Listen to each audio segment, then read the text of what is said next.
Hawaii. Thank you for coming in as well.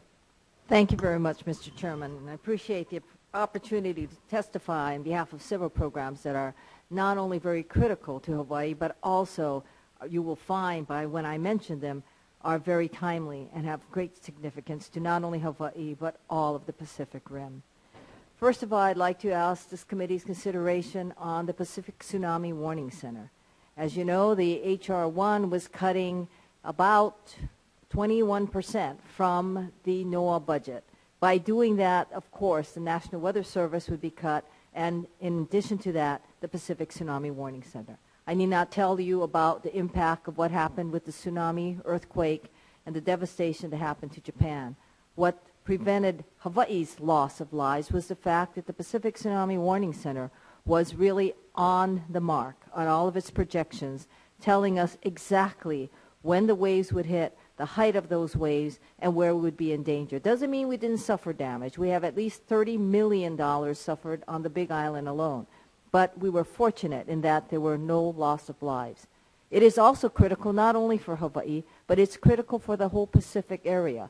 Pacific Tsunami Warning Center works in conjunction with Alaska, and through that, they both protect not only Alaska, Hawaii, all the territories that we have in the Pacific, but Oregon, California, Washington. Those coasts are also taken care of. We cannot afford to lose what this institution does. It's about $25 million. I will admit to you right up front, Pacific Tsunami Warning Center has been an earmark for Hawaii, and we no longer will see earmarks. But that doesn't eliminate or in any way diminish the importance that this establishment serves. Think about what has happened. It caused one of our colleagues to say we need something like the Pacific Tsunami Warning Center on the Atlantic side, in the Caribbean, to also give people the proper warning. We're talking about lives. $25 million, yes, but the lives of the people, the preparation, and the years and years of experience. I'd like to share with you that my staff was there just about a week ago. And while they were being given a tour of Pacific Tsunami Warning Center, another earthquake hit off the coast of Japan exactly in the same place. And they were told, it was about 5 points on the Richter scale, they were told then that a tsunami would not be generated. That is the kind of information that we need. That is the kind of information, because fear and people acting in a frantic manner causes as much problems as anything else. In addition to that, I'd like to also ask this committee's consideration for the East-West Center. The East-West Center was created by Congress about 50 years ago.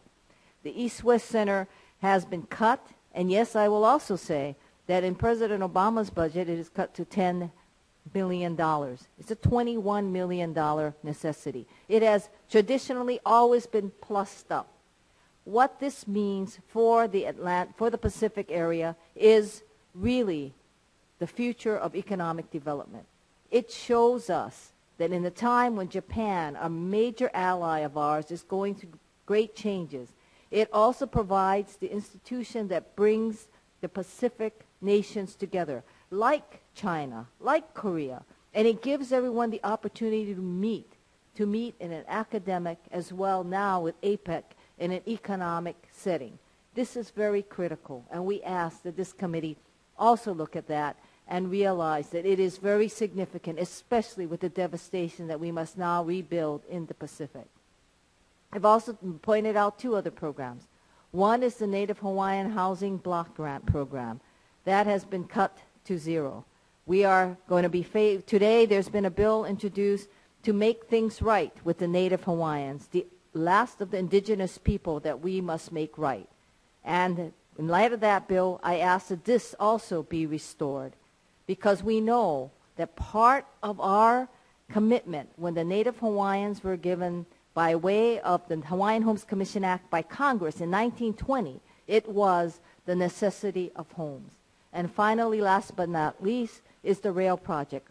Honolulu is second only to the ranking members, Los Angeles, in terms of congestion. And we do not have mass transit of that nature.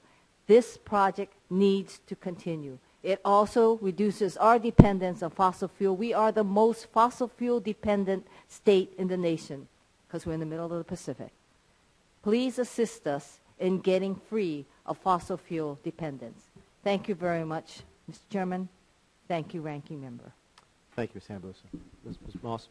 I just wanted to make a comment. Thank you, Congressman, for testifying. I just really, one, want to express my sympathy for what happened on the island after the earthquake, and my really appreciation to you for bringing it to our attention about the Tsunami Center, because I think, living on the West Coast in California, we have the Tsunami Warning Center as well, and I think most of the times we think ourselves beyond the realm of possibility of facing a tsunami, and you've put a human face on that, but also coming and giving us a specific example about how that benefited in this last crisis. And I could imagine that if that center had not been there when the earthquake happened last week, I could imagine that people would have just been very fearful, because I remember watching the news when that actually happened and the tsunami warning went off in Japan. So thank you for your testimony and for raising our awareness about the significance of that to